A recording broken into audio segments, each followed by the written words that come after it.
الموتي يا زمان من يدعى سكين ما أنت تبغى رقصين نجري نعم يجعل رقصين وجري Nulisin kami sila bakit sa ligaw ini? Talaga isi yun ko na nandiyan tali anjar sa kayara takam.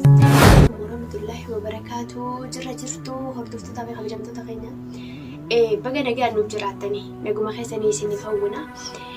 Garuu maali beeytani nuti waani garteemi hanqa isaan ibsaa fi muraat faan as keessan nu qixaatanii fi akkatti mana kana keessan nu cufanii agabuu fi beelaan tatteenyu kanaa fi nuti muraat kana waa ajjeesuu fi miti nuti akkuma inni dawwaqee hanqa nuti maftaa fudhannee ulafarraa bannee baanutti hanqa inni nuti hin dammeenneetuma waan kanallee goone ammallee gara laafti jaartiin isaa naafisilleen sobaba sanii wallollee turre baay'ee nu rufachiise garuu baay'ee wallaahi baay'ee nu rufachiise waaga dhiiga keenyaa mitiiti nama alagaatiittu hammeenya san waliin hin feenu garuu taatee nuti waan dila san taha janneetii miti nu harkaa ta'e egaa akka ta'ettu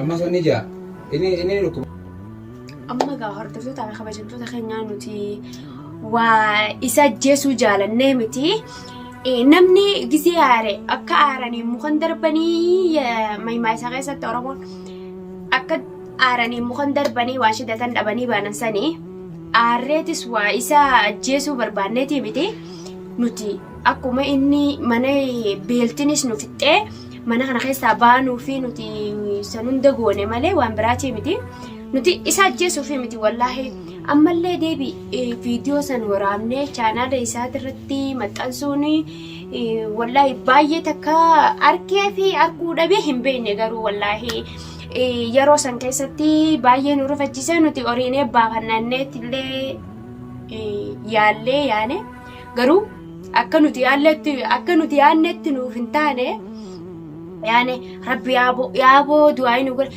yaaboo rabbi nurraa fayyisu yoo kanaan du'e nuun kun silaa haqa walirraa qaban jaarsaa fi jaartiini aarreetuma nuti akka harkaa baanu inni akkas goone malee waa akka inni du'uufi miti hordoftootaa fi kabajamtoota keenya nuti mee ibsaan isaa akkuma kuteeni mana haakumaa ciibsanii waan inni dhufuunis gaan ilaalla isilleen kun akka rakkattee cinqamtii akka dureen jettee san hin taane nuti shamarran kun beeytaa garaa laafnalleedha akka isaan garaa nu jabaatanii waa garaatti hin jabaannu saniifuu mee maal jettaa nuti ammoo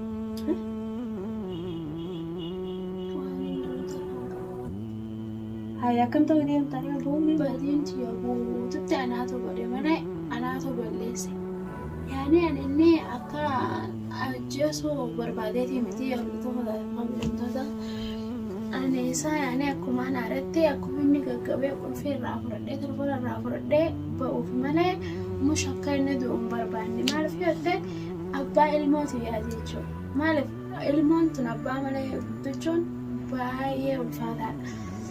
Sanmaafuu amma wallaahi laazim waan hin godhu takkan beeku lubbuun tiyya amma karaa arshiin na jirti jechuudha. Mee isinillee du'aayinaa godhan ilmi namaa kan dogongorra hin jiru keenan irra dogongora guddaan dalaga isin yoo ni godhan an jettallee an jaarsa kiyya irratti akka yoo inni ta'e anis numaan ta'u wallaahi laazim. Amma gaa hordoftootaa fi kabajamtoota keenya wallaahi waan baay'ee nama sheenessaati garuu anilleen aaree jaartiidhaanis akkana godhi jeeni waan sanillee amma nuti aarreetuma malee isa ajjeesuu jaalanneeti miti goone gaa namni akkatti gooneefu goone badii takka garuu yoo mana bakka jiru tanarraa bahee maannuun jaanii mee akkamiin mana kana keessaa baanaa hin beeknu ibsaanillee nulaanu qollofanii kutanii haakama geesseetiin haakama kuteenii haakama geessee haakamaan jira nuti garuu waan tana isa jeemna jenneeti miti gaa nuti nu dura taate akkatti taatettu garuu akkamiin baana mana kana keessaa Wee ani maaltu beekaa yaani akkamitti baana ammallee waan mungkin qaymee gabbee ilaaleef ulaa tana cufamu ammallee barulaa qollofee ibsaan osoo nan dhaboo qollofee Tubama mee akkam taana gisee dhufees nuundee sudaan inni maraataadha nulachuutu nundi amma walaa jaarti jinniin hin jirtu atis kabajaan duraanii haftee jirti. Sindees gisee dhufe taanaan sikiina garaan nu lallaaqa nulachuutu sikiina garaan nu lallaaqa. Ani amma wallaahi laazim akkam taanaree reefuun tanallee anis dogoggora guddaan qaba. Mee maalumaan na dakalee YouTube isaatirra viidiyoo dalaginee maxxansina. Maarree eeyiliin teenyatu nu wallaahi laazim bal'ifnee yaannu xummaa nu rakkifnee yaanna malee. Amma viidiyoo sun arkee hin agarree maaliif beekna? Sunuu kaameeraa kaayannee isa akkas godhuusan. Yaa booyoo tan arkillee nundi isaanii harka isaanii gidduu. Anamma seemoo warra keenyaa isaan fadhu manaa maal fe'atte? Kana nama ajjeeste naan jaa. Yoo amma Itoophiyaa galees tona nama ajjeeste san naan jaa nan dhiisan. Mootummaan Bendaalis nan dhiisu. Akkaan annabti asirra godhu jiruun viidiyoo irraa muraasa nu dhuma baran. Amma mee akkam godhuu qabna? Amma godhan nuti seenee nu baasee akkatti ilaalu inni fan kaameeraa nurratti banatee akka nu qalee nu barsiisa. Mee akkam taana amma nuti? Laa namni akkasitti inni qaluusi jira. Wallaahi nu qala. Nu qalee mana arabaa kam hin talla. Bakka dalagaa ta'eeti yoo beekame. Uummanni ilaala feesbuukaa fi maara irrattis waan arabaa wajjinis munki wal qabaachuun ni mala. Fedhu araba bira dhaqeetu bakka bira dalagan saniin wanta godaa jeeni. Amma akkam taanaree asii yoo akkamitti gabbaan. Amma yoo asitti ibsaan nuuf fidee dhufee gurbaan nundiisu mee goda kan qotannee seenamee dachii tanaan nu fudhixamu. Mee akkam ta'an amma. Yoo ibsaan dhufe. Ibsaanis isaa wajjin lolu jira nurraan dhorku wallaahi akkam. Rabbiin isaan lachuullee nutti hin fidini dhageeffadhoogaa ibsaan gisee dhufe ibsaa lafa qabneeti dirqiin qulfii irraa fuunee isa mana keessatti ulaalaan itti danqarree. Rabbi isaan lachuu waliin nutti hin fidiniin ji'a barsila. Meeqam taane inni dhiiraa ibsaa qabuu dandeenya ta'u naafeetii fi fugaraa qabnaa daddeef tokko lekka isaanuu qaqalloo saniiti. Amma nuti ani wallaahi laazimuun kina baasaa qabamu akkami mee maalumaaf rabbiin jara kanaan waliin naqaddareen. Jara mushkilaan isaanii dhibna sa'aatii 24. Meeqam taane amma ibsaan gisee dhufe gaaquu qulfii irraa fudhannee baanaan siin jennu jira bara. Mee yaaboonu ati ta qulfii tana mee biru qofatiyuu mee rabbiin isa nurraa fayyisu. Isa rabbi haa fayyisu yoo rabbi fayyisees barra rakkoon keenya hin hafu yoo mana kanarraa booba'an. Isu meeqammoo taane yoo fayyu baaduu sadarraa Usmaan asiin dachiin tunnaan gallitte. Wallaahi akkasuma sunutti ranaa firmaa ta'u hin fadhaan jireenya kana jibbee. Ilmi namaa lubbuu si'eetan na taphachuu manaa osoo rabbiin osuma inni dunne takkaaruu eetan narraa fuudhe. Mee akkamiin taammaan ansammuun fiyyootu na rabbashamte. Yaa kun nutti hin boo'ineeti amma boo'an dandeenyu.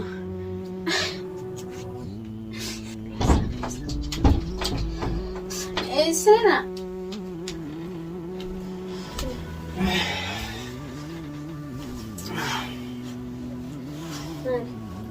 Akkam ta'e muraasa. Rajiruun qabu. Maal ta'e jee? Ijoollee waraabuu na dhoofani maallaqa guddaa nu gaafatan. Maal ta'e? Maal ta'e maal? Maal ta'e jaan jechuu barbaanneeti. Garaa jiramu jiraa jaan kana waliin maal tuba piroodaksii ni jireenya kamii jechaa piroodaksii dhugee. Piroodaksiin kan meeshaa baaftan sani gaafa viidiyoo isin garraami. Viidiyoo teenyitanii. Hasin na itanii fi kaisanii sun maal? Bishaan isaa galgala kaisanii sun yaa. Isin asii hojii guddiftu ilmoo teetisi. Ati gadi mata isaa jaarsa keetti sidhattee ilmoo teetisi na gartati. Ani isin himee maallaqa barbaadee fi geessee fi yoo rabbiin isaa lubbuu baraare. Yoon kaan immoo. Asuma teessin akkasuma. Isa katteenya isa ibsaa. As keessattu kaa'ama qilleensa nurraa bonaa mee rabbii jaa oggumata karaa mata nu godhaa. Isin duraanuu gara jabaattanii meeqam taane amuraa kuyya garaa natti jabaatu bira nageessi. Meeqam nama خلاص كنت هبي أكم كم دانا إبسانو سنانو شوفي أخذ خاني سجدو جرارا نندي ساني كم دانا سموت ما سمدو فين فودين نوي دير رويا داوي يا أخي بيسين رام بوين إذا تاتو سيدا تينيا ديسين رام جنكي كده ما فكرة لا برني بيتا إيه شو ما فكرة لا جرو كنت فني أتنو تتبتني كسدانو كيسان كم دانا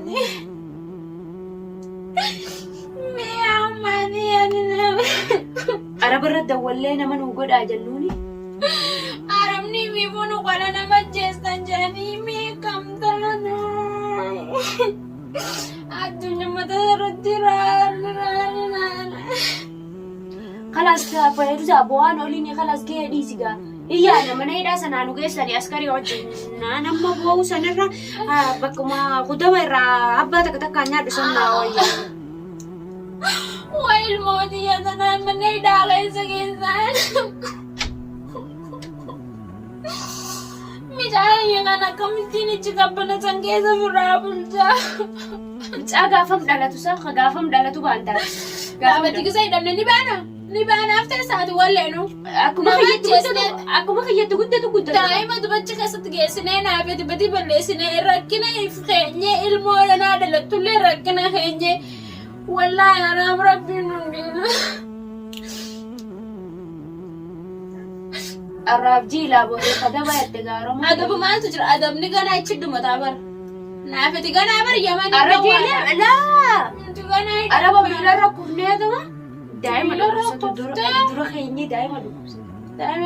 Daa'ima fudhadhaa yoo fayyanii fudhata naafetichuma tatteenya meenaaf ilmoon tiyyeessuun wadda bahuun tun akkamillee rabbisu daandoo. Ilmoota namaatii ilmooti yaasu damee. Ilmoon san dhalannee hiree kana dhalattuu deemtaa anta dila kana garaa qabdu akka kanatti hin boonye. Wayaati jaarsa kan tuyne. Hoggaa isaas ni jeema. Banoona reessa.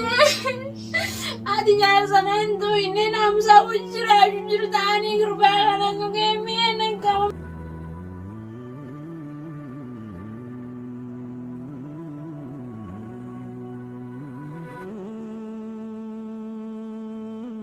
Shafataati jettaadha. Ilmoon tiyya akka shafataatu maal fedha? Wayi teenya lachuu. Ani isuma tanaafiin bara amma bakka isii tanaafiin dhabee jiraawi. Amma bari. Sanoo akkamiin badhaati bal'ee takka? Tana maali suuree firra faaya mataa gubbaa? Wayi maalumaan na fuusu se'anii. Tana maali kan ni taa'u gaa? Meenyu narraa fudhata gurbaan kanaatu. Maalitti kan ta'e garaa goggogattee kudooma malee nyaattu? Hoggasan ilmoon akkam taagare? Jireenya ijoollee hunda dammareetiin jiran.